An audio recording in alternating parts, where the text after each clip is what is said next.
really they get kind of touchy when you try to come There's like for 13 weed. people in here.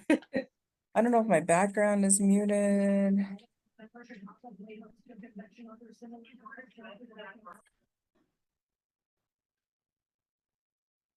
All right. But people get really emotional and sometimes angry when we talk about just even taking a tolerance break or not smoking so much or any of that. Because I've definitely in my day had arguments about people's consumption, my own consumption, somebody smoking up all of the weed, somebody, you know what I mean? Just all of that. So plant medicine definitely is a sensitive topic. So it's good to be able to share varying perspectives because what I feel like has happened and what continues to happen, right, as we get deeper into the mainstreaming of psychedelics and plant medicine and cannabis and all of it is, you're only seeing like the best parts, right? The good side and people, only wanting to show like, okay, the healing properties are so good for you, it's going to help with your anxiety, it's going to change the world and all of this nonsense. But we understand that with everything, there has to be balance and there's a dark side to any relationship, right? There's a shadow side to every single aspect of what we deal with on earth and as humans. So plant medicine is no different. So this is kind of our opportunity to, take a peek at some of the shadow parts of, people's relationships with plant medicine and how we can, just be more mindful and intentional and thoughtful about how we commune with our, our sacred tools that Earth has so generously given us. So, we will do that. So welcome everybody. Definitely it's a pleasure to be here in community and to be able to talk about some of our favorite friends, cannabis, mushrooms, and all brands of plant medicine. It's these have been our allies and our friends for many, many years for some of us. Like for me personally, like definitely I've walked even just with mushroom psychedelics for almost 10 years and cannabis even longer than that.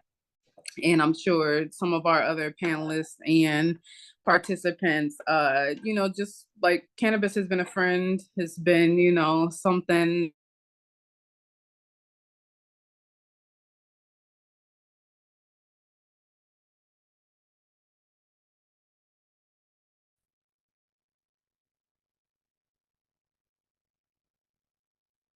Let's see, did I? You're good now. Am I good now? You're back. Am I back? Oh man, I got to talking about cannabis and it went crazy. All right, let me get back. All right, y'all. And we're back. Okay, so let us go to our first slide. Okay, so we'll just be talking about, kind of a few different in-depth topics just surrounding plant medicine and its mainstreaming and how American culture particularly has certain attitudes towards different plant medicines and how us as people of color, as whoever we are, we can start to really frame our own objective perspective and not necessarily fall into just, the mainstream or the dominant view of how we should be consuming, our tools. So I asked Instagram, what's your relationship like with cannabis? And it's a spectrum for sure. So some people, lean on one end, like it gives me anxiety, I hate it, it's not for me.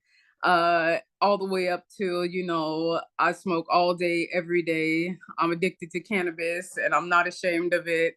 and I love it. So, and I've definitely been there, and I'm sure many of you have too, have, gone through that whole gamut of, from having moments where maybe you took a toke and it's like, whoa, I don't know what happened, but I feel freaking weird, up through like, I really love this. This is therapeutic, and this is, everything I need and more. So, um we use the tool as we needed. And everybody has a different relationship with it, and that's a big part of what we're doing today, is just kind of honoring that, and honoring how some folks, they need it more heavily than others. Some have maybe used it for a period of time, and now it's like, it's not something that's really for me anymore, and they've moved on to different ways to nurture themselves and kind of feel just that need, right, for whatever the plant medicine does for them. So we'll have our panelists introduce themselves, and as we go through, we'll meet everybody, and you all can give us a little bit of information about your background, your relationship with cannabis, and as we, go through all these topics. So first, we'll talk about just consumerism and capitalism, and really how accessibility has changed, right, and how we've really gone from an idea of scarcity, right, to at one point, you used to have to call a guy and he may or may not answer, you may or may not get it, to now you can literally walk to a store. Some places you can call somebody an actual business and they'll pull up.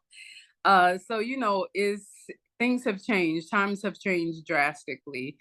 So we'll have our panelist Lorena talk about just how cannabis has, just from her perspective.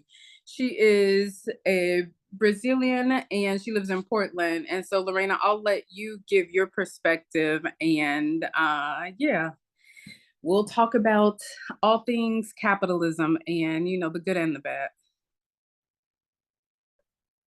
Hello, thank you. Good to be here. My name is Lorena Nascimento. I'm from Brazil, we live in Portland. I have a PhD in urban studies. I'm a part of the People of Color Psychedelic Collective. I moved to Portland in 2015. Before that, I've been living in Brazil. And in Brazil, cannabis, like for recreational use, is illegal. Now it's people can use for medical use. But I remember like when I was younger, I was curious about cannabis and always afraid of accessing it. So to buy, I would have to go to a place that was first the quality of the weed was not a flower, was what we call like a brick weed from Paraguay, and like afraid of getting it in a legal way, the transaction, also like bring it home or smoking on the street, afraid of the police, and I think that was what I was more afraid of. Brazil, the place that I used to live in Rio, the state of Rio de Janeiro, has a large story about police brutality, drug trafficking. So drug is one of the most like issues, violence, police brutality in Brazil. So that part was always scary for me. And moving to Portland is totally different. I moved here in 2015 and was exactly when all the commercialization about recreational cannabis starts in the state of Oregon. And it's so easy to access if you want to vape, flowers, edible, which can be a way for harm reduction if you want to avoid the smoke, topical if you have a pain, a sore muscle, and it's accessible. So see often like commercial deals, announcements, $15, $20 for an ounce, $1 joint. And I think that's big part of the capitalism culture around cannabis, especially here in the United States. The beginning, I was very excited to the accessibility, affordable prices for the variety of products, trying different strains, different products. And later I started like feeling more concerned and be more like elevate, like how am I consuming? What is the product that I'm consuming? And one of the issues that I see today is the harvest date. Sometimes you have dispensaries on like dispensary shelves with cannabis over 1 year or more. So there's too much production that goes, I feel like, on the revenue. Portland is in the Pacific Northwest. So Portland, Northern California, it's a big hub for cannabis production. And a couple of years ago, with people of Color Psychedelic Collective, we were doing one study about punishment and place, thinking how different access about cannabis and other psychedelic substances in the United States. And in Oregon, looking into the numbers and the distribution is interesting to see, because the county that has the more revenue is one county that borders Mountain County, which borders Idaho. And Idaho is one state where cannabis is not legal. So this county has about 1% of the population in the state of Oregon, but it has more than 10% of all the cannabis sales in the state. So those facts make us to think about how the policies are now, like different rules on legalization, the distribution. And coming from Brazil, one of the examples that always pops on my mind is the legalization in Uruguay. So Uruguay is one country in South America. It's a small country, is about 3.5 million people. And since 2013, it legalized cannabis and legalized like through the government, like national level. Since 2017, people can buy cannabis at pharmacies. The pharmacies, they focus on products that have more CBD. Pharmacies cannot sell cannabis with more than 15% of THC. And another option is to grow at home or participate in cannabis clubs. So if people want to have cannabis with more, like with higher THC, they can get seeds and plant from home, or they can join cannabis clubs. And I think it's important to like also think that like the way that the legalization of cannabis happened in the United States, that's not the only possible model. There are other possible models, such as the example of Uruguay. So yeah, I'll close my mic now and pass this over. Thank you. Thank you so much, Lorena. We appreciate your perspective, and it's so interesting just how big of a role fear plays, in accessing medicine, even still, right? Like, because outside of where you're from, all over the country, the laws are different. And so it's just really interesting that, people are still being incarcerated for cannabis and other plant medicines. So that's always something in the back of our minds. So it's definitely interesting that capitalism has taken such a strong foothold in, this market, being that, we're still dealing with people being literally in jail for this plant as we speak. So, I think it'll be a while before that changes, but that's just, I guess that's just one of the things that we have to deal with at this time on Earth. So thank you so much, Lorena. And next we will talk about honoring the history of herbs. And, just like, I think it's important as we, really deal with the commodification of our sacred tools to be able to look back and kind of grasp some of the wisdom of our ancestors and our elders, and understand the context that these plants have been used in traditionally. And how it's way, way more than just, rolling up or smoking a bowl or hitting a vape or, all of that. Like, it historically has a context in our culture. So I'll let our panelist Thomas give us a little bit of a history lesson and tell us about just traditionally how plant medicine has been used versus how it is being used now.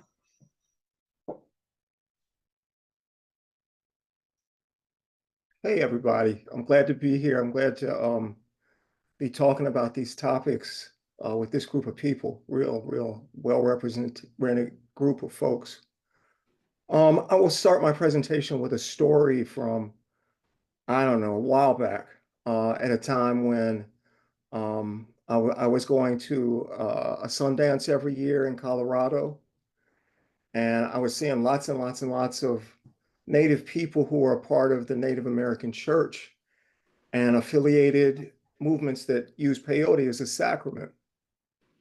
And I remember I was just kicking it with this one brother. He was, I believe he was a Diné, and really proud of his culture as a peyote roadman. And, you know, he had his feather box and his rattles and his water drum, of course, all of the sacred accoutrements of that way of prayer.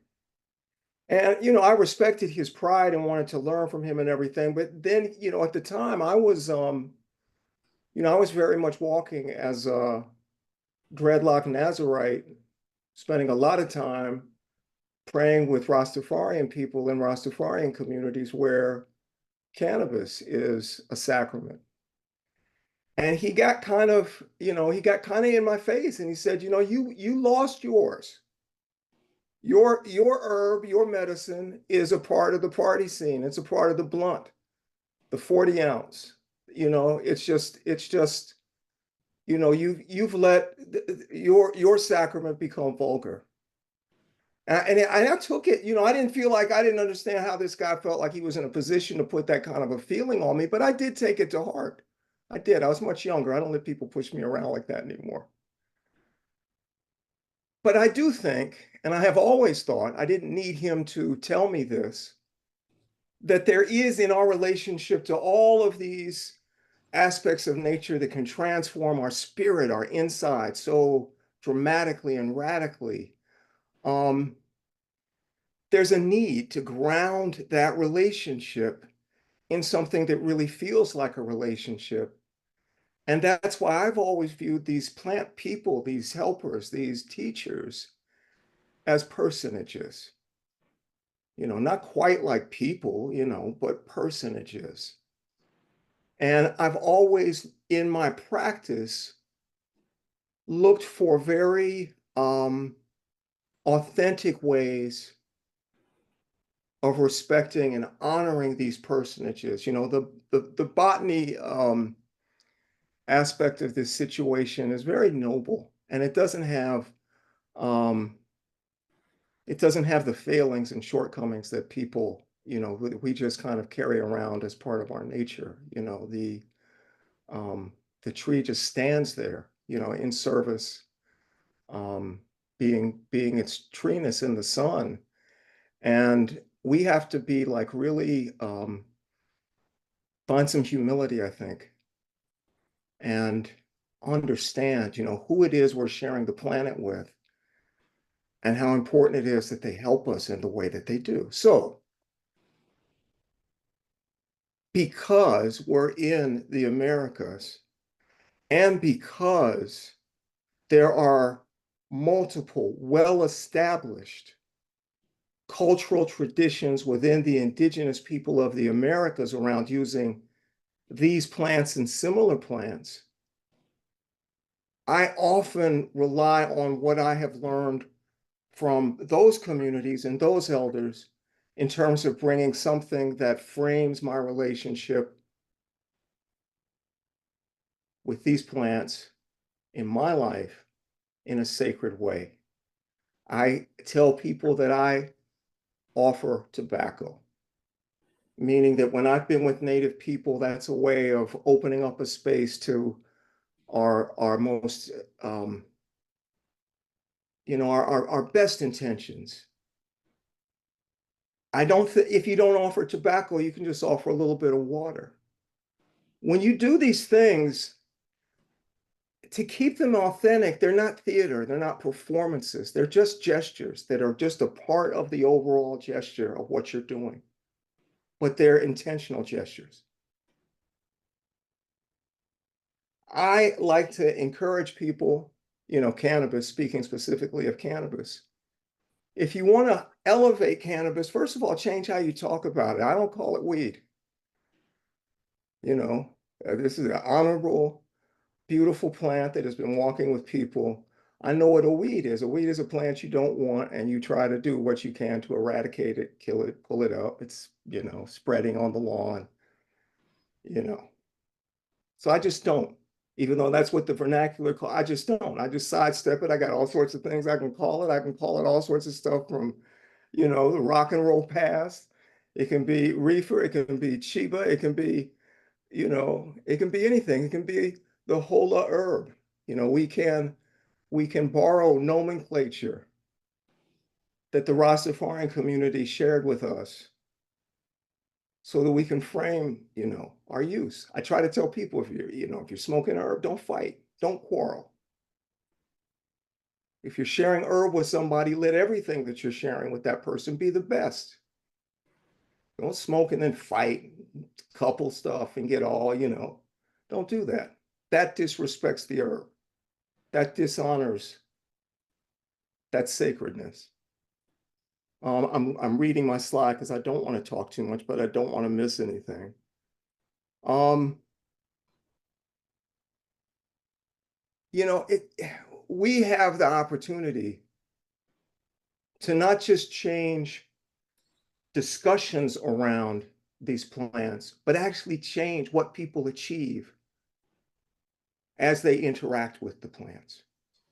We get elevated. This is an easier way for us as people of color to talk about it, but I don't think it excludes anybody else. It's a human way to talk about it. We just have more of that pre-industrial, pre-Western, you know, pre-Dominion way of looking at nature.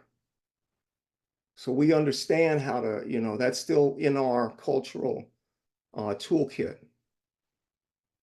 So, you know, I think that's, you know, I may offer some other things later, but so that's where I wanted to leave it with my presentation. I love that, Thomas. That's everything and more. And that's wow. I'm kind of mind blown at what you said about the native elder, saying how, you know, we've given up our sacrament and lost it to the 40 ounce and the blunt. Like, holy shit, that is the ouch. Like that's a lot to even process. You know what I mean? Like, but we got to take it back, you know. yeah, absolutely. Elevate her, you know. Absolutely. And it's kind of like we're at this fork in the road, right? As it becomes more mainstreamed, and this is, you know, our opportunity to take back, you know, what is ours and just really reframe it in a way that maintains that sanctity and really treats it as a sacrament and a tool, and, you know, something that's here for us, that walks beside us, and not something that we just use or abuse. So thank you so much for that perspective. So we'll keep it moving, and we'll talk a little bit about, and Thomas, I'll actually have you hop in a little bit here and kind of talk about the, how do you compare the idea of habituation versus addiction, right? Because a big part of what we're discussing is the idea of the culture of consumerism and consumption lends itself to the idea of people using plant medicine, cannabis, and now more psychedelics as well, as a form of escapism, right? And how do you really you know, kind of come to terms with that idea, right, of something being an escapist tool versus, you know, something that is, you know, we're just using it purely for enjoyment, and, you know, not really necessarily always viewing escapism as a bad thing, right? Like, obviously this world we're living in, sometimes you need a break, sometimes you need to just not think about any of this bullshit. So, you know, how do we talk about that? So talk about habituation versus addiction to us. You know, if you've got a lot of it is what you can be convinced is the proper assessment of something that you do a lot. You know, because somebody will look at someone else's gym routine and say, well, you're just addicted to going to the gym. And the person that's doing it might say, well, no, this is what I do to stay healthy and to stay grounded, et cetera, et cetera. Now, the fact of the matter is, I guess people really could be addicted to going to the gym or addicted to doing something that you might otherwise think is pretty healthy because they push it into another place. You know, addiction, they say, is not a disease of the individual, it's a disease of the individual and their social relations. And if your people are telling you to slow down, I would listen. You know, I would listen. And then I don't challenge people that whose relationship with any of these things, I just is open-ended. I don't challenge it. You know, I don't need to know, really, you know, how much someone consumes anything. I don't need to know. And if I do start, you know, it becomes a part of like, oh, well, this is something I definitely know about this person all the time. Then I have to think, so what does that mean to me? Maybe it doesn't mean anything. You know, maybe it's just that, you know, okay. But maybe it does mean something. Maybe, you know, maybe it you can view it in a context where it explains some things. So, you know, the problem with cannabis is that I don't think that the use that could be addiction doesn't necessarily carry with it a lot of morbidity. That is, you know, experienceable illness, and therefore, you know, it's even arguable if it's not really making you sick, is it really an addiction? You know, anything that you're kind of like leaning on, you're leaning on it, and you have to kind of come to grips with that. You can come to grips with it. You can say, I'm leaning on that. You know, there's people that wake up every morning, they've got, you know, their psychiatric team has given them a list, and they take the list, and that's what keeps them on their path. And to them, it's medicine. From outside, you could, you know, make an argument that wouldn't it be nice to do it some other way? It's addiction. But ultimately, the individual, you know, the individual has a say, but the community is, you know, they're trying to get, you know, the community is trying to also embrace the individual, and they need to know that things are healthy. You know, that usually is a part of what makes the community interaction the best, is when the person is at their healthiest. But you know, that's like a lot of things, is relative.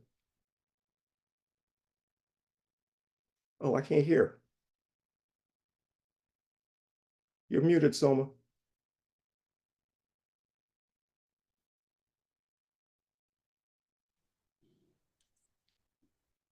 Okay, am I back?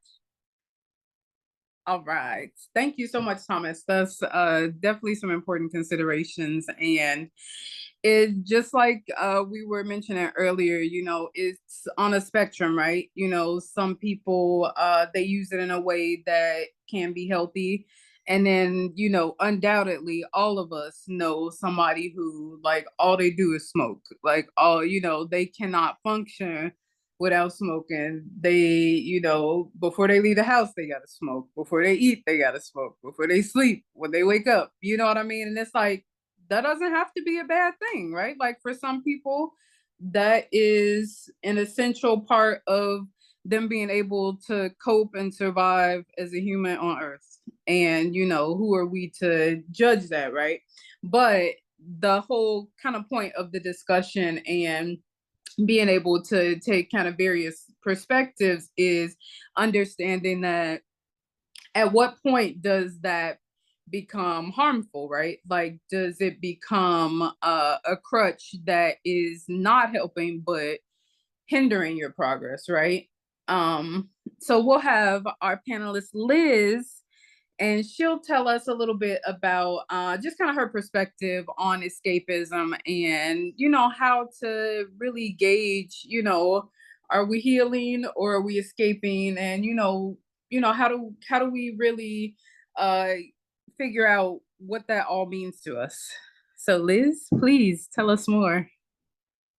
All right. Hi, everyone. It's really nice to chat with you. My name is Liz Sablon Rodriguez, she, her pronouns, and I'm coming to you from Multnomah, Cowlitz, and Kalapuya lands, also known as Portland, Oregon. Before I share my comments, I thought I'd give you a little bit about my perspective and where I'm coming from. So I am first generation born in the US. I'm multiracial. I am Malayali, Southern Indian, and I'm also Chamorro, native to the Mariana Islands of Micronesia, which is also US territory. And I'm a member of the People of Color Psychedelic Collective and a volunteer at Fireside Project. And the reason I wanted to speak on this topic about escapism and healing is because I'm deeply invested in decolonizing all of our approaches to healing. So I came with somewhat of exposure to like colonized Western medical healthcare, right? So I have a PhD in neuroscience that was completed in a school of medicine.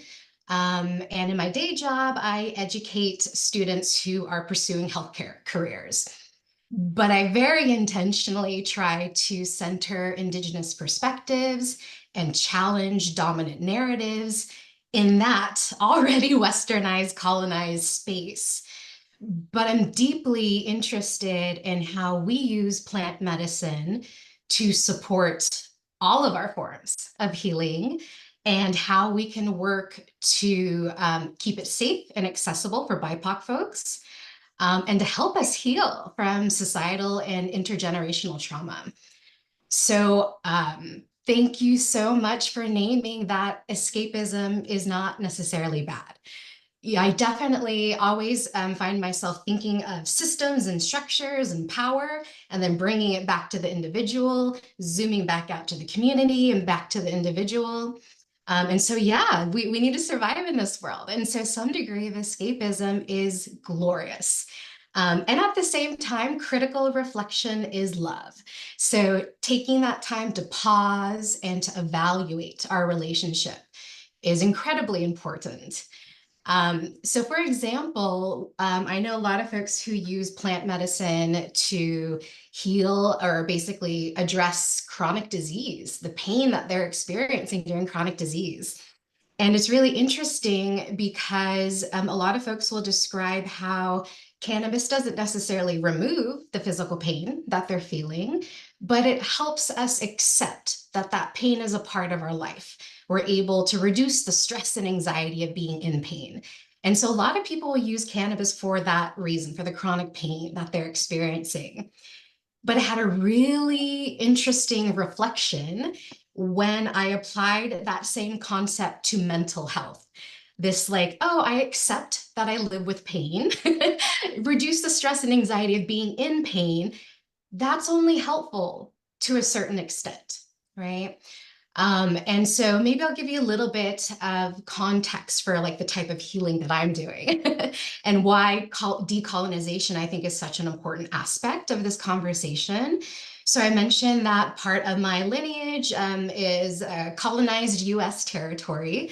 And so my family has survived war, concentration camps, having our land taken from us, the militarization of the island, being treated as the tip of the spear, loss of language, loss of food culture.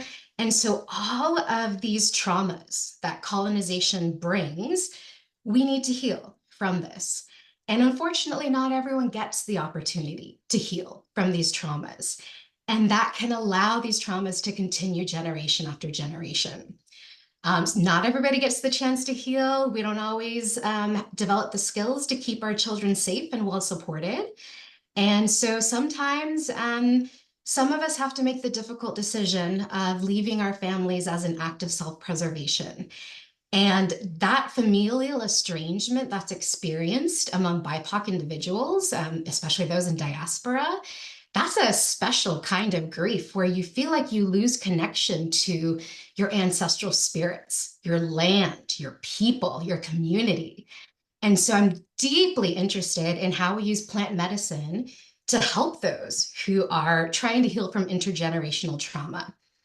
And so what we can remind ourselves is that we live in a colonized society where it's about extractivism, consumerism, getting the most out of everything.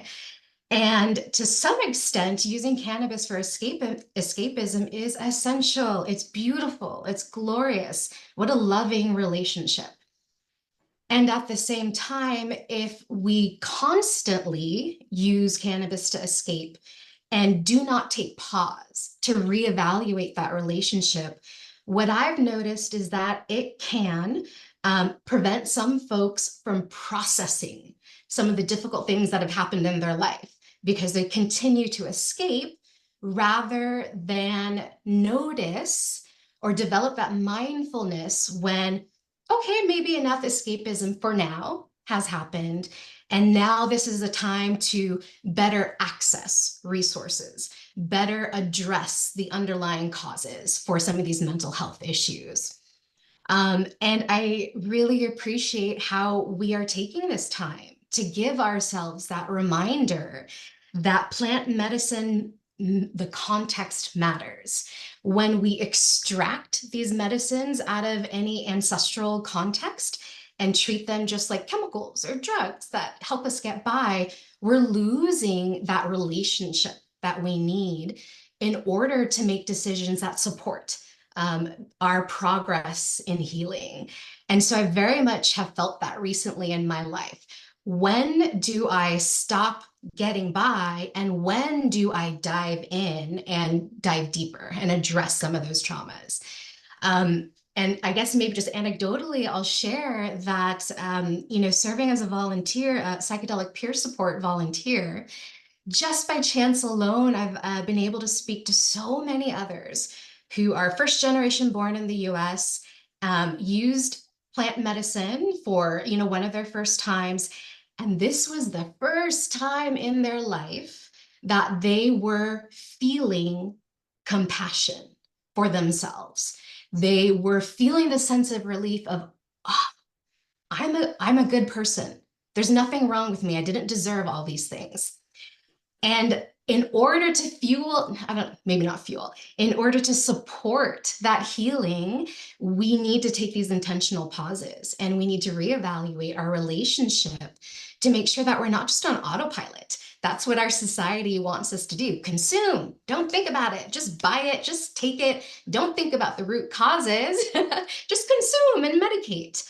And so thank you to everyone here for supporting this intentional pause to remind us that the relationship matters, and that is such an essential part of us healing and supporting ourselves and supporting our communities. Wow, wonderful, Liz. Thank you so, so much. That is beautiful, beautiful perspective, and so many just so many gems like to think about. And yeah, like escapism is, it's not a bad thing, right? Like sometimes we need to escape, but also the integration portion of, kind of the flip side of that, super important because that's how you're able to make progress, right? Like you kind of, sometimes you have to retreat, and then, when it's time to come back and really process everything, both have value. So thank you so much for that perspective. Oops, let me go back. All right. And so another consideration is, especially with cannabis and to a certain extent with psychedelics as well, just the idea of potency and how, it's like it's now a race to figure out, okay, how can I get the loudest smoke, the, most obnoxiously high strains, how can I make sure I'm completely obliterated and, semi unconscious when I'm taking these medicines, right? How do we, really kind of come to terms with that idea, right? Because traditionally and historically, like what we're smoking now, what we're consuming now is not the same as what our ancestors smoked and our elders smoked. So the idea of GMO, right? Like genetically modified strains versus homegrown strains versus, just like the percentage of THC versus the percentage of CBD and, kind of the different thresholds associated with how you consume, right? So if you're using concentrates, if you're doing dabs, if you're taking a vape, if you're smoking flower, if you're vaporizing, all of those different considerations definitely alter the way that the medicine is consumed for you. So Lorena will talk to us a little bit about just genetic breeding of strains and kind of the the effect that that has on our experience as we consume the plants. Yeah, no, thank you. So, like cannabis is like thinking about the like in the capitalism way, and also like the large culture of consumerism is an agriculture crop. Like looking through in the market, and in agriculture, it's common to have genetic improvement. So it's like now we have bananas without seeds, grapes, some are more sweet than others, eucalyptus trees, some that grow faster and stronger to pass. So the same thing can happen with cannabis breeding. So can combine one sativa strain and one indica and have a hybrid that can, or sativa and another sativa and have a super sativa. So that can reduce munchies, that can reduce paranoia, that can increase THC potency. So we can have like levels that are not encountering the original plant. And that can increase like problems with substance abuse. But it's good to remember, like not the most strong THC percentage will be the best. It can hit differently based on your settings, based on your mood, based on the people around us. Maybe you need a stronger strain. So there are different ways to, like as we're talking here, different ways to have a relationship with the plant. From my perspective, one of the concerns, especially think about capitalism and consumerism around cannabis, is the cannabis market. It can be a lot of times central. If you don't have conversations like this, we don't stop and think, why are we using, why, like ways to consume, it can be centered on the consumerism. And there are higher chances to have more agriculture corporations join the market, like especially in the United States, it become legal in the national level. So if you have agriculture corporations join the cannabis market, it can make cheaper, but it can also be more vulnerable to GMO cannabis becoming more popular. And that would totally turn away from being a sacred plant, the same as is observed with tobacco today. So it was initially considered one sacred plant in some cultures, and now it's not commonly seen that way. So it's good to have that in mind as well. Thank you, Lorena. And I love that you mentioned tobacco, because that's a prime example of how something can go from sacred to, the bastardized version that we see today, right? So traditionally, tobacco has been used as a way, just like Thomas mentioned earlier, a way to open ceremonies, as a way to an invitation, right, to the plant spirits, an offering, all different ways of just kind of acknowledging sacredness, to now the Americanized version, like people are selling loose cigarettes, right? Like just chain smoking, you know what I mean? The idea of just consume, consume, consume, and especially like the destructive nature of cigarettes, particularly, and because of all the chemicals that are associated with its production. So that really shows you, that's like a perfect way to see how something can go from being, just a beautiful tool, beautiful sacred sacrament, to something that is literally a killer and a threat to society. And like that's such a big part of the American way, right? Like culturally, this country has a unique way of taking things, in their most beautiful and purest form and really turning it into something that is destructive, like in its most purest sense. Like, so that's just something to think about, because as we see, like cannabis is trending that way, right? Psychedelics are trending that way, and so it's up to us, right, to really just get an understanding of what it means to have a right relationship with plants, and how not to just follow that conventional wisdom of American culture in how they approach the use of different plant medicines. So we'll move on to our protocol alignment, and we'll have our panelist Esteban talk about the different pillars of using sacred medicine and just the different ways to approach it. So Esteban, take it away. Okay, yeah. I'm not sure if Thomas had something you wanted to share. No? Okay. So my name's Esteban Orozco. I'm a lead instructor at Naropa. I'm teaching psilocybin facilitators in training. And also I'm starting to work at Yosana as a peer supporter. And then was recently working at Fireside, but have been transitioning out of that work. And so I've been professionally working with psychedelics the last 5 years, I would say. But before that, I was working with cannabis for about 10 years. Some people make that distinction between cannabis and other psychedelics. I worked at an outdoor farm in Mendocino and really got to see the beauty of these cannabis plants, just being around them 24/7, and just seeing how spirituality can so profoundly be created being around these magical plants, and getting to know the different strains and different energies. Different folks here have been talking about the different energies of different plants. And yeah, there's something profound when you can really get to know the actual plant or mushroom on an individual basis. So growing it is really amazing. Spending time with growers who get to spend a lot of time with the plants and share their wisdom. I grew up with a curandero dad and a midwife as my mom.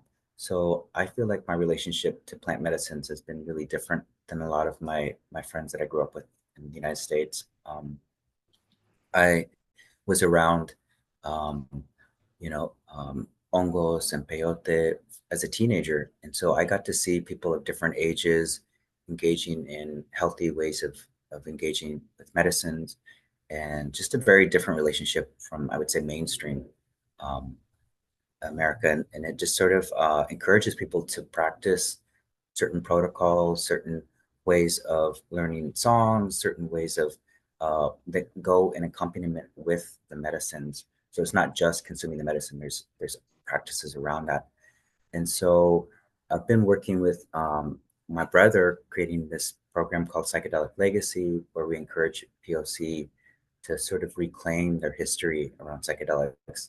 A lot of the psychedelic movement in general likes to start in the 60s and 70s, really focusing on white males and those popular folks, but don't really like bring in the fact that Black and brown people have long histories with these medicines, centuries and centuries, and they like to minimize that profound contribution that a lot of our peoples have given, so that the modern psychedelic renaissance feels confidence that they were able to build on what and not acknowledge what global majority folks are bringing to this movement. And so I created this protocol alignment sort of as a way for folks who maybe feel like they want to be more connected to sacred medicines. So that could look like folks who maybe never had that relationship or never got to grow up that way with sacred medicines, or maybe they're trying to connect to a sacred medicine that is not part of their ancestral history. And so this can be a really useful tool for folks who want to look at the different aspects within themselves that they can sort of take time exploring. So if you look at the bottom of this diagram, it says personal, so it's personal alignment. And then if you move over to the left, look at stage left, it's ancestral alignment. And then at the very top it says communal alignment. And then lastly, the last consideration is Mother Earth or ecological alignment. And so I'll explain those just a little bit more. Personal alignment, that can look at basically how are you sourcing your medicine, what relationship, from the beginning when you are bringing the medicine into your life, how's that coming to you? Is it coming to you from a grower? Are you exchanging with it? Are you growing it yourself? So you can use those different ways of sourcing it to sort of begin your relationship with the medicine. It can feel different depending on how you're getting it. And then looking at the ancestral alignment, what are your ancestors? Do your ancestors, were they growing these medicines? Do they have a long, long lineage? And that can be really productive. People were talking about intergenerational healing. So asking your grandparents, asking older folks, what was your history with this medicine? And so being able to reclaim some of that history and being able to share it with the younger generation can be really profound. And then looking at ways of healing using plant medicine. So healing different types of traumas, different types of violence, and different types of patriarchy, and just saying, that not only has the plant been colonized, but we as people have been colonized. And so encouraging ourselves to change that relationship. You don't want to be a colonizer, and you want to step out of that. And then the communal, you can look at, how has your neighborhood been impacted?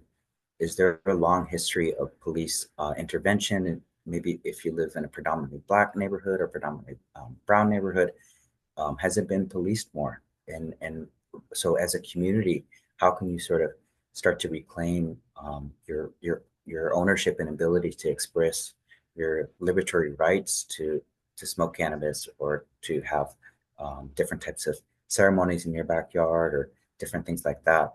And so building with community can be really powerful. And then the last part I wanted to mention was the Mother Earth or ecological alignment. And so sort of looking at what is the long-term future of this plant medicine or fungi that you're using? Is it going to be around, for the next generations? Are you actively contributing to support that? And so all of these different alignments can look like, sort of a mental exploration, but it can also look like an emotional exploration. It can be a spiritual explanation. It can be a political exploration. Different people can take it different ways. You can use it with different sacred medicines. So sort of an adaptability there. But yeah, just wanted to speak to that and offer that. Thank you.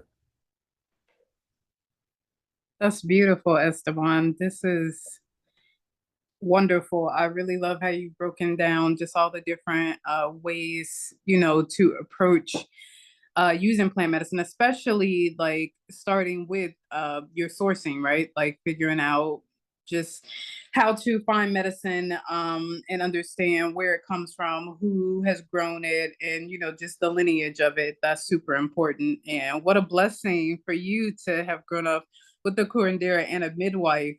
I feel like you had no choice but to be a sacred medicine man. So thank you so much for answering that call. So yes, of course.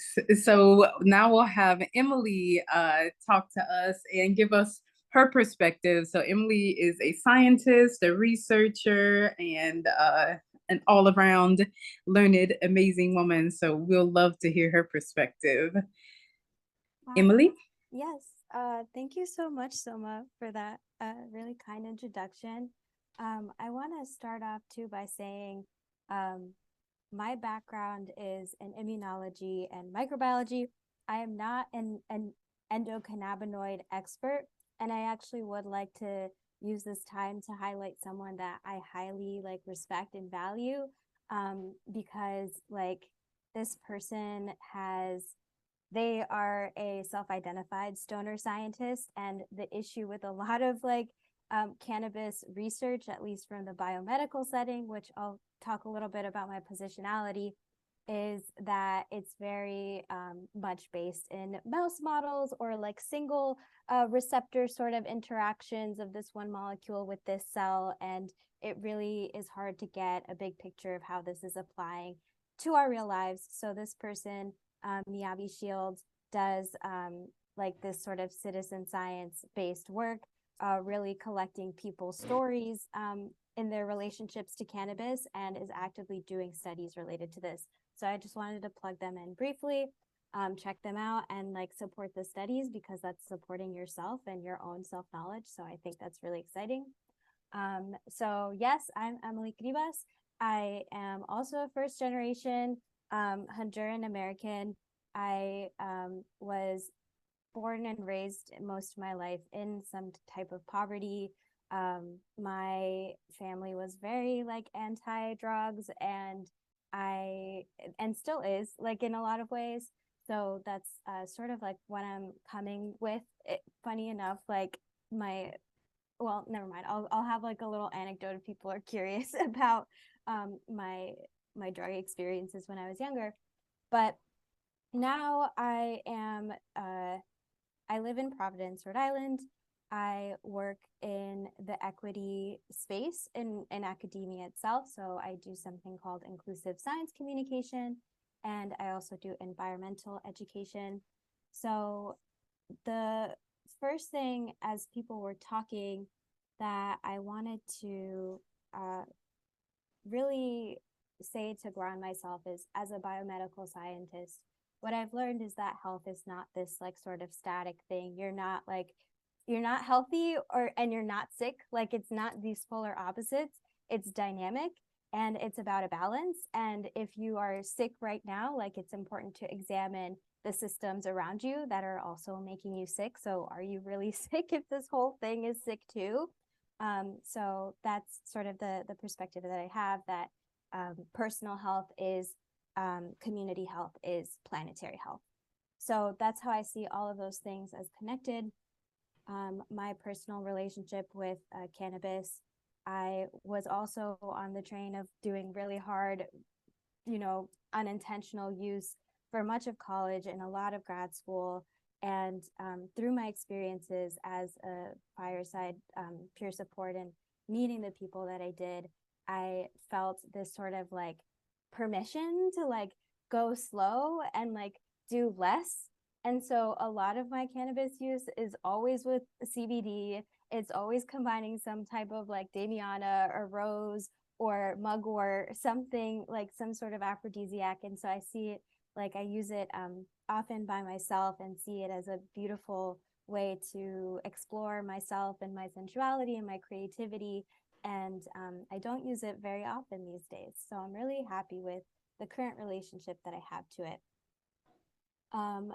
I wanted to touch on the principles of the work that I do in inclusive science communication, and a little bit of potentially a metaphor for how our immune system works and how we can think about our well-being as well. So with inclusive science communication, there are these three sort of core principles, tenets, I call them values, that we work with. And the goal of this type of communicating is to really change the way that science is done and communicated. So this is in the context of how you interact with others, but I think it applies to how we interact with plants like cannabis. So the first one is around intentionality, which is considering who we are, where we come from, our privilege and our power. Here in Providence, cannabis is legal. I also have the privilege of being around people like me. It is like a huge Dominican presence here, and people use the plant in a lot of the same ways that I do. So it's considering, intentionality. What is this medicine? Who are you? And a lot of what Esteban, I think, really covered it really nicely. The second thing is about reciprocity. So we talked a lot about relationships here, and I think that can't be like understated. I see it literally like you can choose however you want to have this relationship, just like you would with like a partner when we're talking about things like decolonizing, like love or like relationship anarchies. You can decide for it to be like a casual fling, and this may be not an agreement with everybody, but that you've like sort of thought about it, that you've like reflected on it, and it's like, oh, it's nice to do like every time I go to a rave, and it's fine if I do it with friends. And that's kind of the extent that I want to have with it. there's a curiosity there as well, potentially to explore more, to learn more about it. If you want to deepen the relationship further, you can do that. But again, it's that awareness, I think, that Liz was talking about, that is really important to think about. And the last thing was reflexivity, which is about how we literally reflect on what our experiences have been with cannabis, whether it's journaling, whether it's talking with like family, friends, integration circles. We sort of reflect on what we learned, whether we're enjoying it or not, what are the motives that we take it under, what conditions, and then adapt based on that if we want to try something new. So a lot of my experiences too as a peer support have often just been like, you have permission to like change this relationship in whatever way you want. If you're not sure, if you're like indecisive, just try one way and then potentially, you know, return, like try something else. But yeah, it's that sort of science. Like we all have to bring that sort of scientist like identity like in and out of ourselves, like out of ourselves with this. And I really see that we are all scientists in that way. So that is okay. So those are some of the major points. And I also just wanted to briefly talk about like our immune system and microbiome. So the other thing with intentionality is that it's not just us interacting with these drugs, right? It is all the bacteria, fungi, viruses, archaea that are inside of our guts that are like pretty much everywhere on our bodies. And these microbes have been with us since the moment that we're born. They directly inform our immune system, which tells us what is us and what is not, and determines what is a threat. So that relationship between the microbiome and immune system can really not be understated. A lot of these bacteria, which I've written a review on specifically with psychedelics, so not specific to cannabis, is around they can express receptors similar to the receptors we have. So they actually can respond to a lot of these plant medicines. And we need to sort of really consider that when we're thinking about things like our diet, especially because diet is the main factor that influences our gut microbiome. And our diet has drastically changed also from the hundreds of years ago that we've been sort of consuming plant medicines. Our diet has changed, so our bodies have changed entirely. So just being aware of that is really important. Our immune system is all about learning and responding and kind of fucking around and finding out. Like that's literally how we learn to be healthy. And I think there's a lot that we can sort of learn from that mentality as well when experimenting with these substances. And I'm happy to talk more about that or share some graphics. I apologize for not having those in advance, but that's really been really reassuring to me. And someone asked the question of how do you heal, intergenerational trauma in some ways. And that metaphor for me personally was just so empowering that like I can learn. My body is learning all the time. We're being exposed to all of these viruses, all of these sicknesses. We get sick and then we recover. Somehow the body learns, and the next time it's usually not as bad. So I find that really reassuring.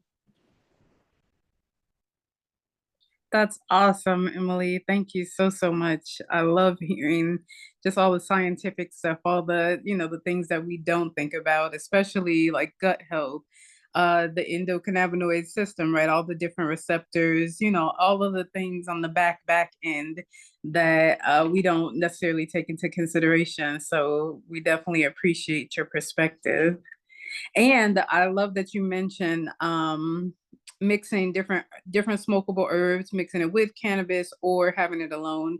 So I'll give everybody a brief list of some other different herbs and botanicals that can be used in lieu of using cannabis if that's the direction you want to go. So you mentioned Damiana, also blue lotus, passion flower, mullein, mugwort.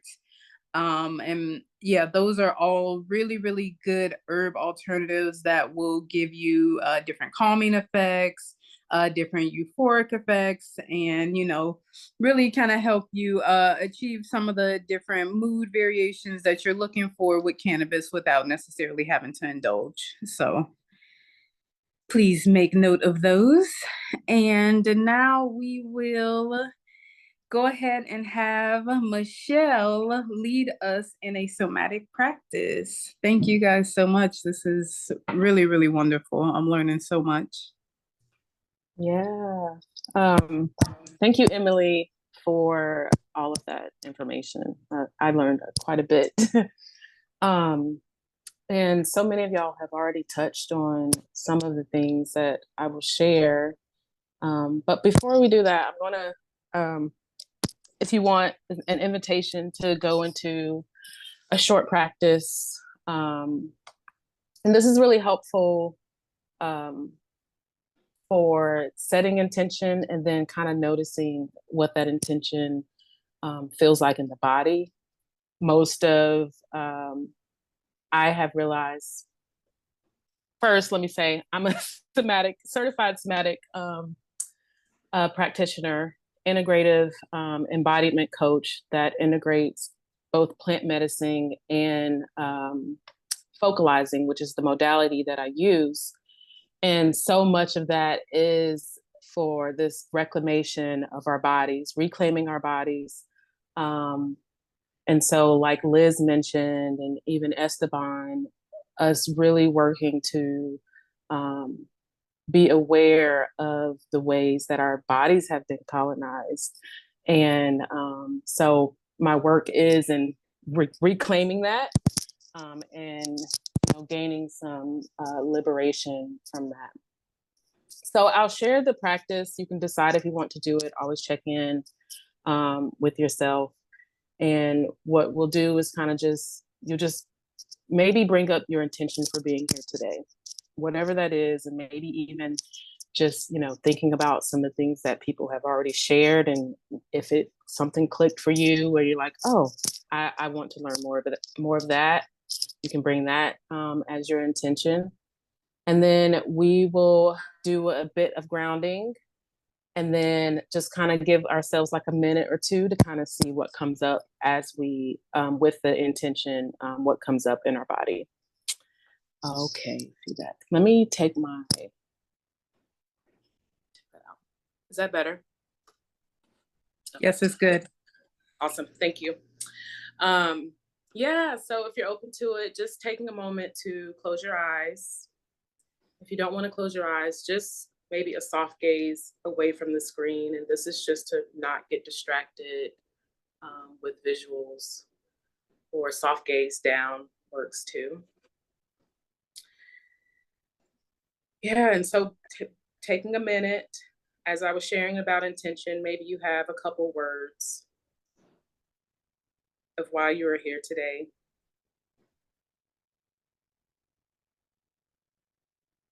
And if you're unsure, just again, whatever comes to mind, the first thing that comes to mind,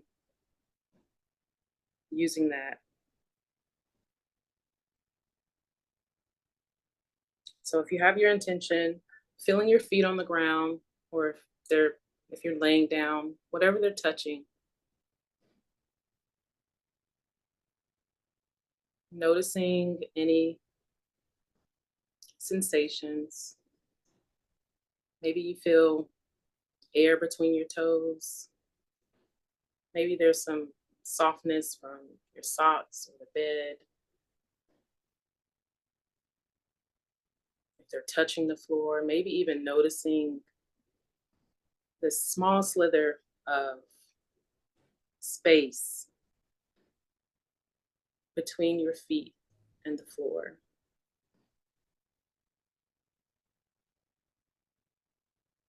Noticing that slight push and pull of gravity, of Earth, how it's keeping you planted here.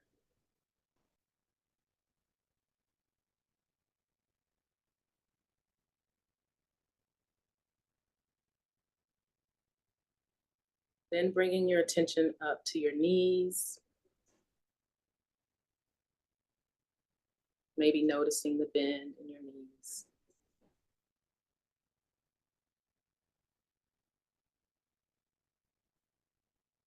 Bringing your awareness up to your hips or your sit bones.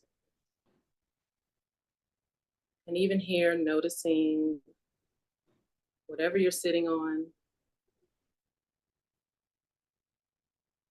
Noticing, is it soft? Is it hard?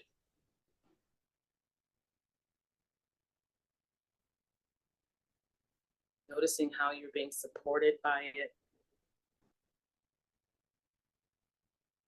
Again, maybe even noticing the gravity that's keeping you in this seat.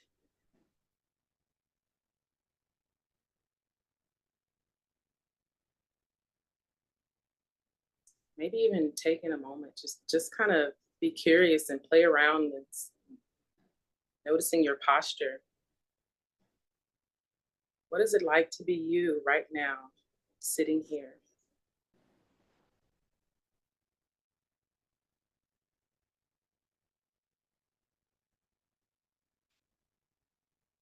Now bringing your awareness up to your chest.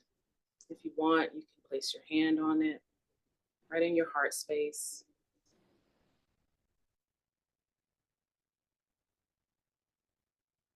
And right here, just kind of being with your breath. No need to change it, nothing to fix. Just noticing your breath.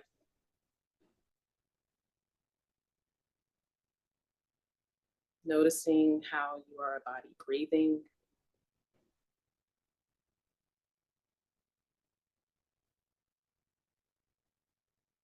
Noticing that slight rise and fall of your chest.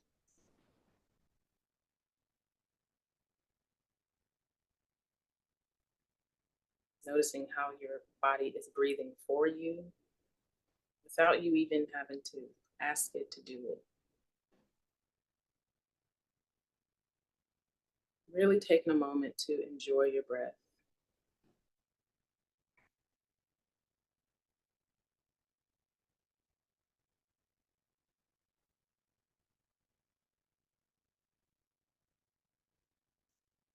Now maybe bringing your attention to, again, whatever you're sitting on, whatever you're laying on, and noticing your spine and how it's connected to it.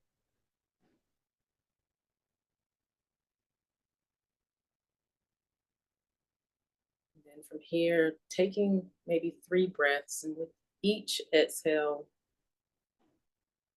kind of letting yourself settle into whatever you're sitting on, allowing yourself to be supported by the bed, by the chair, by the wall.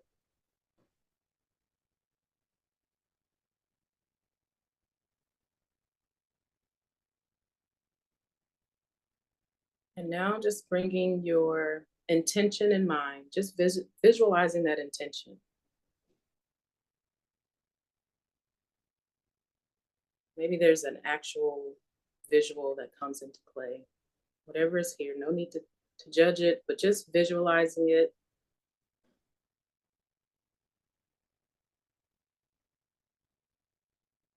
And seeing if you can pick up on anywhere that you might feel that intention in your body. Again, just staying curious with it.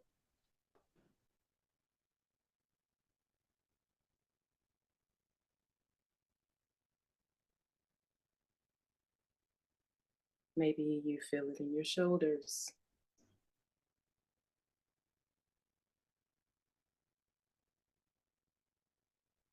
Maybe in your stomach. Our stomachs have so many stories, so many novels.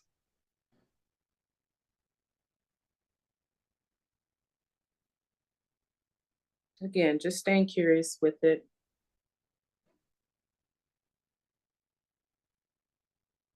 And asking, what is my body holding in relationship to whatever that intention is? Fill in the blank.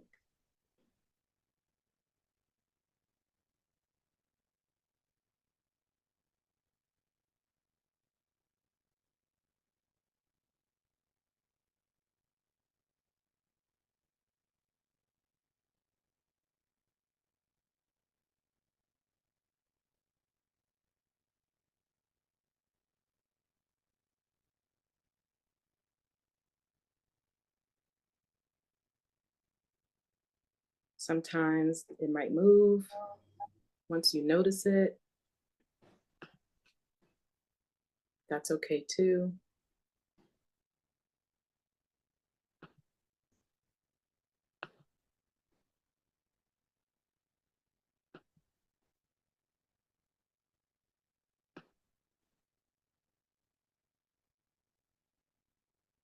And so now if you have a feeling of this intention in the body, and if you don't, that's all right.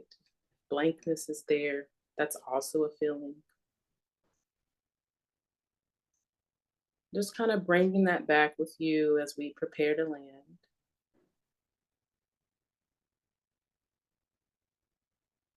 Noticing where you felt it, noticing what came up.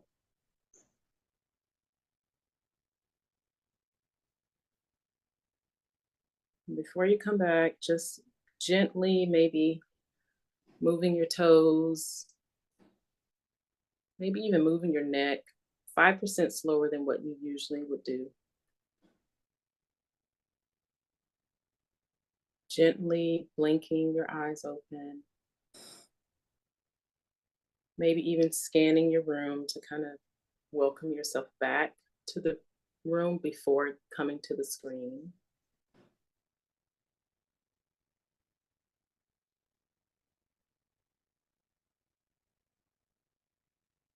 Yeah. And as you do that, feel free if anyone wants to kind of drop into the chat what that offered you. If it didn't offer anything, that's also okay. And I'll just share a bit about, somatics and psychedelics and how we can, be intentional with, this practice and how we can bridge the mind and body for more connection with ourselves and this reconnecting to our bodies. So many people have already shared this, but I wanted to just kind of dive into it just a little bit. Our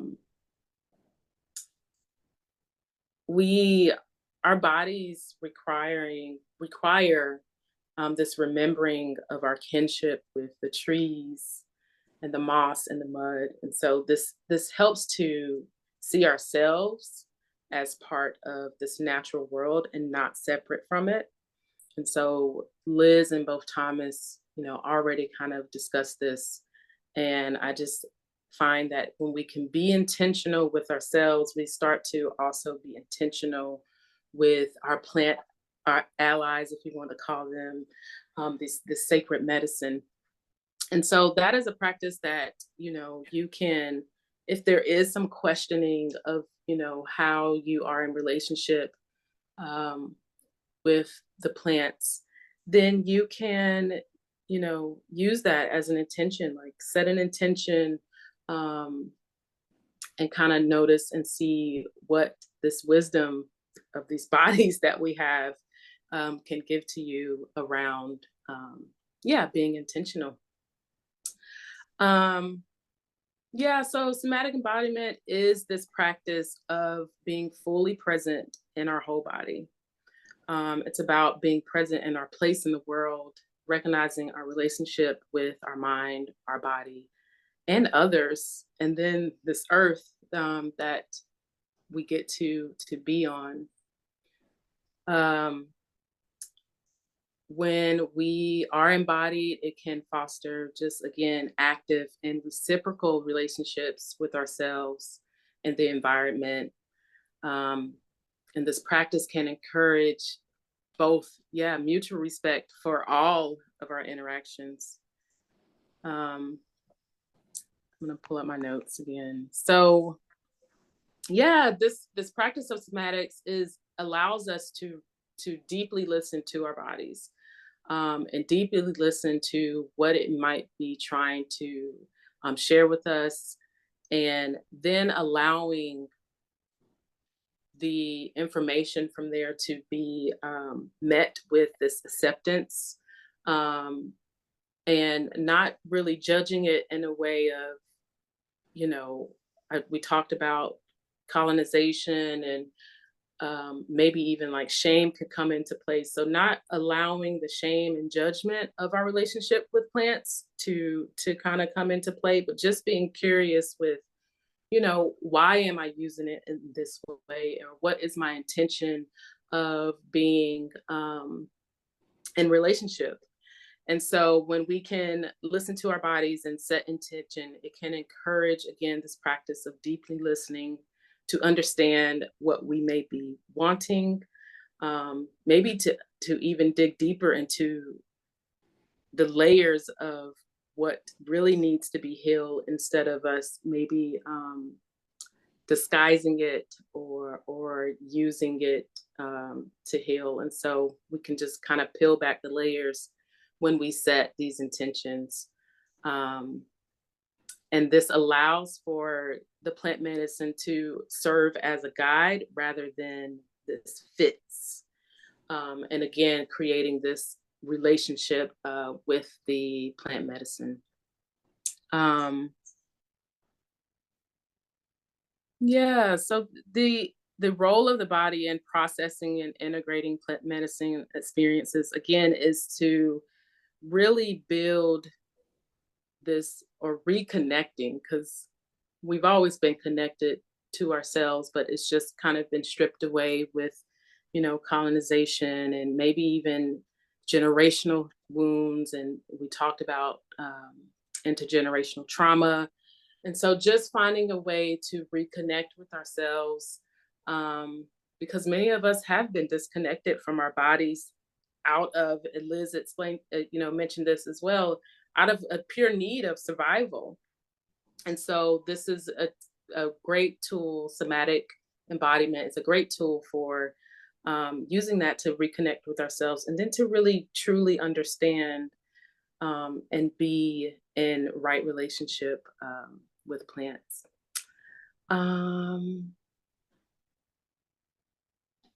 I believe that is it. I kind of just, wanted to give that tool and this understanding of being connected with ourselves, and it not meaning, somatic embodiment, while it is a big, like most things, comes into play in healing, and, people are throwing it out, and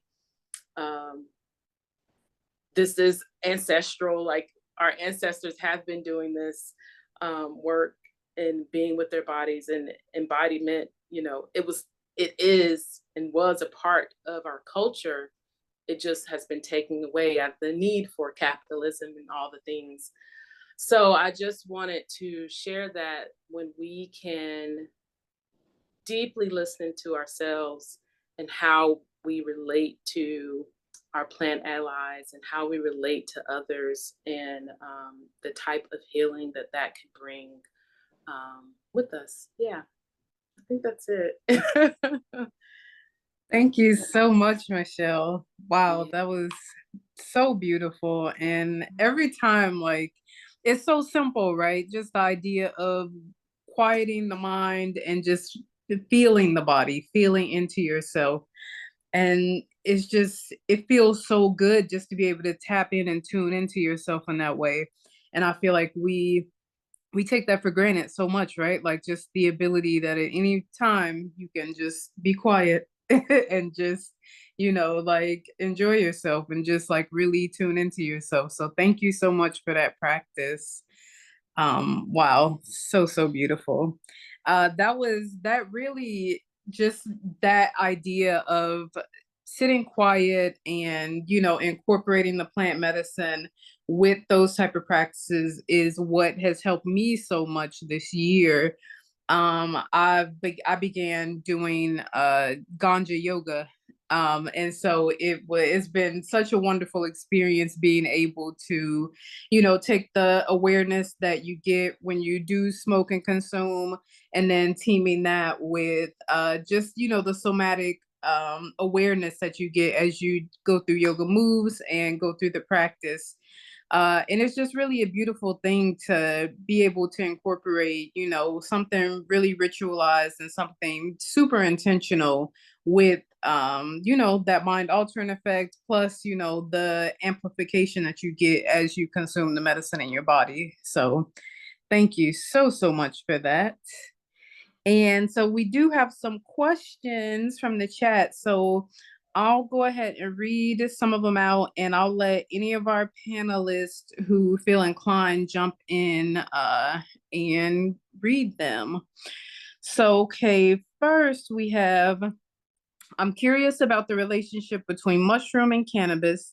Every time I macro or microdose mushrooms, my tolerance for cannabis seems to reset and I turn into a lightweight, which has really helped me at times to reestablish a more healthy, less dependent relationship with the plant.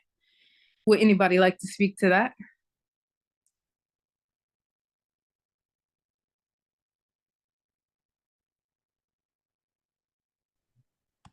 I could just share that it's really amazing to kind of reconnect with your relationship with the medicine by taking a break, and then also after you've taken a break to determine, you know, what is a good dosage for you. So just like you mentioned, microdosing, that you can get different benefits from taking a larger dose, and you can also get benefits from just microdosing too. So yeah, I would encourage people to explore that, explore what it's like to take small doses. I just went through a 2-week microdosing program where we were microdosing, and we were microdosing twice a week, and then we were doing breath work every morning. So combining those two things together just really made me feel more alert, more aware of my thinking, just really intentional about a lot of things. So yeah, I would encourage folks to check that out. Thank you. Thank you, Esteban. And when I started the presentation, that was some of the feedback that I got when I asked my audience about just their relationship with cannabis. A lot of them said since they started communing with the mushroom specifically, that it has kind of lessened their dependence on cannabis, or just really kind of altered the relationship in a way where they feel like they don't need it as much, or even like their tolerance has, you know, adjusted in different ways. So it definitely can, you know, just kind of like amplify, right? It can provide that amplification where, you know, you're more sensitive to everything you're consuming, right? Like you may think differently about the type of food you want to consume. Like it just, many changes can occur as you start to work with different micro and macro dosing. So definitely something to explore. All right. Okay. So can any of the panelists talk about ways Black and Indigenous folks can heal their intergenerational trauma? Anybody want to take a stab at that? I will, but I guess I might be curious on, yeah, if they want to maybe go a little, like ask a deeper question in that. But yeah, I always say that if you're asking that question, that it starts with you. You might be the one who is set out to start doing that. And scientifically, like if you want to, like, you know, think about epigenetics, which is how, you know, the trauma does get encoded into our brains, and then how our responses remember that, our nervous system responses. And so if there's something specific that you are wanting to heal, yeah, starting with yourself first, and then it just kind of fickles out into the generations, is a good place. Yeah. But I don't know if you're meaning something specific. So whoever asked that question, if they want to go deeper. Thank you, Michelle. Another way, so kind of to piggyback off of that with epigenetics, there's a kind of a concept, right, of looking at generational patterns, right? So this is just kind of a simple way to start to think about just generational trauma, right? Like look at the patterns, right? So maybe if there's certain relationship dynamics that you experience, right? Did your mother experience those?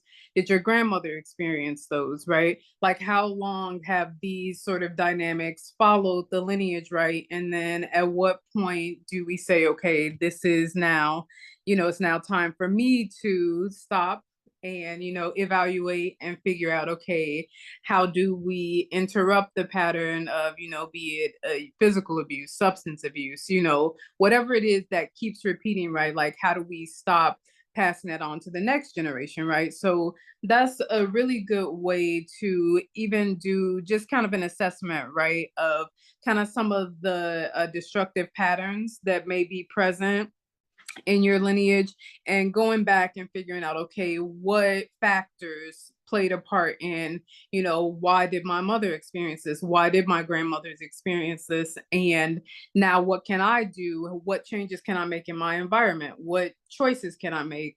What different things can I do to make sure that this does not carry forward to the next generation?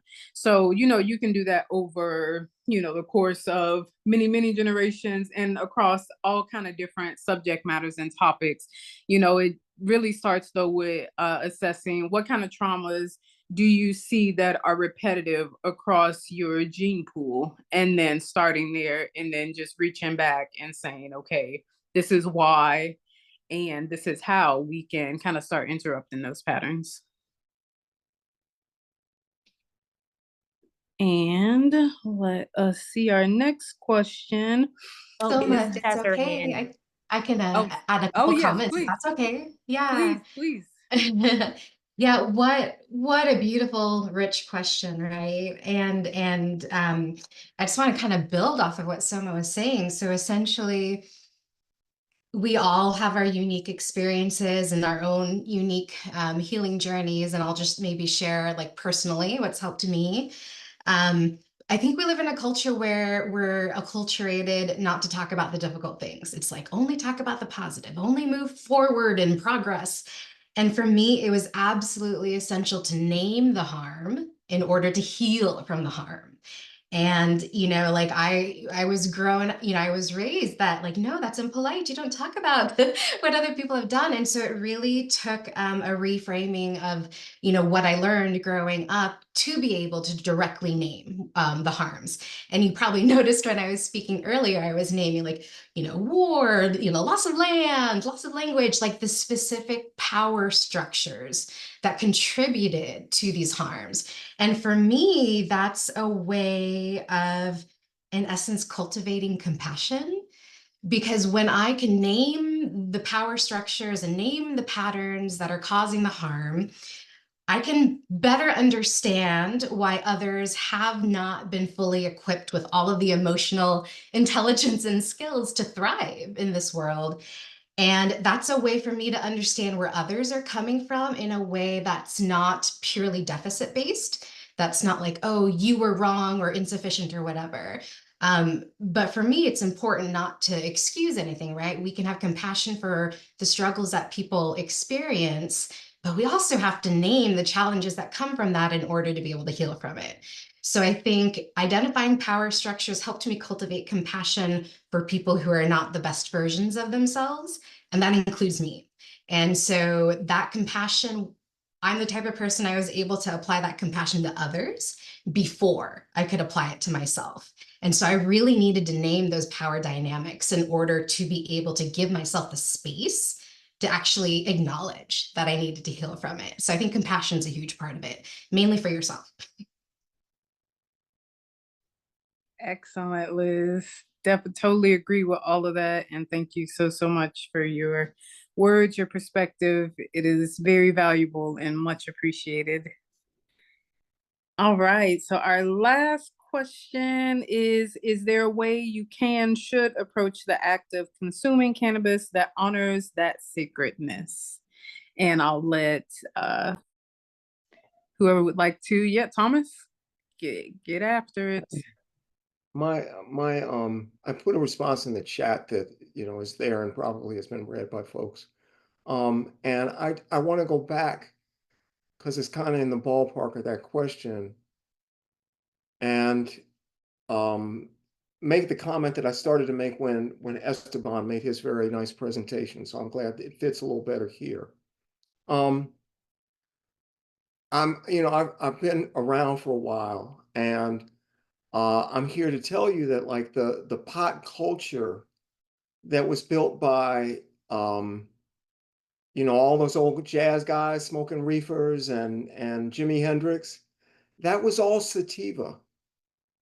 The inexpensive sativa was grown in Mexico.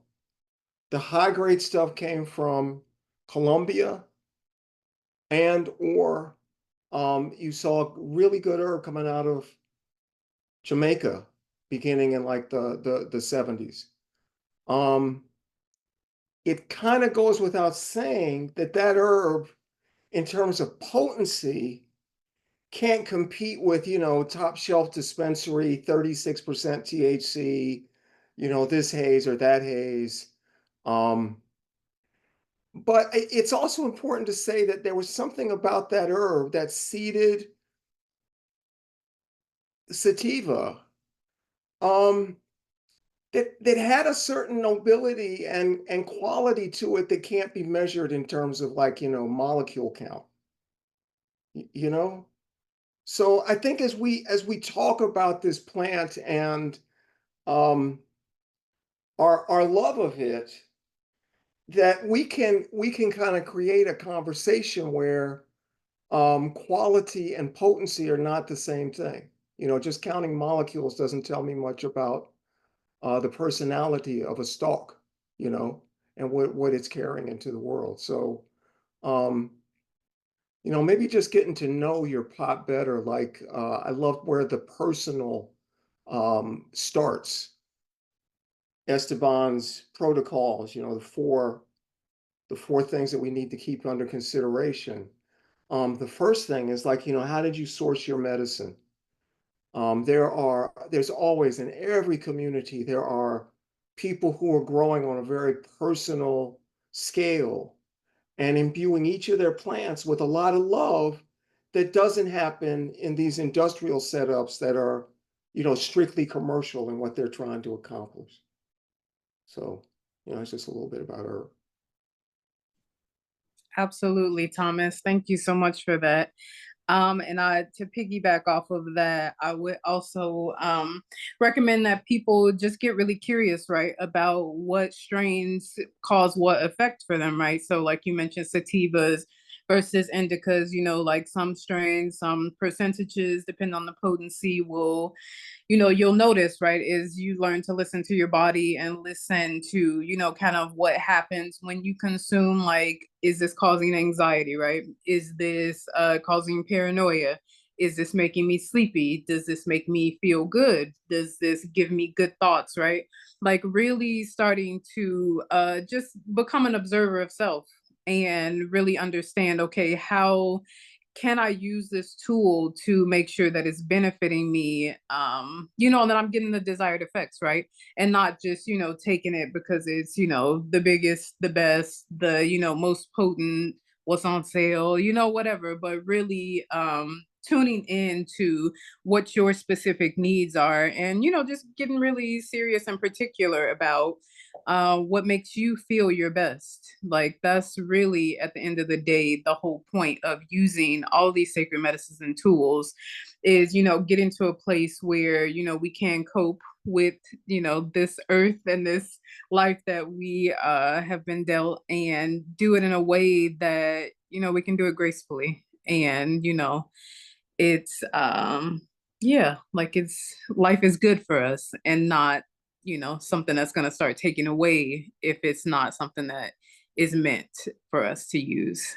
So thank you all so much. This has been a beautiful journey through plant medicine, and I appreciate everybody's participation. Can you Yes, get Lorena's question in there? Yeah, can I just add to the last question? of course. Yes, please. Yeah, so about like cannabis, like honor, like the sacredness. I think like today one of the main issues is like loneliness, like the association of cannabis and smoking alone, especially due to the accessibility. So I've been through that. And for me, one thing that helps me is like, am I smoking because I want to connect with myself, I want to build community, or am I smoking because I'm missing that connection? I want to get a connection with the earth.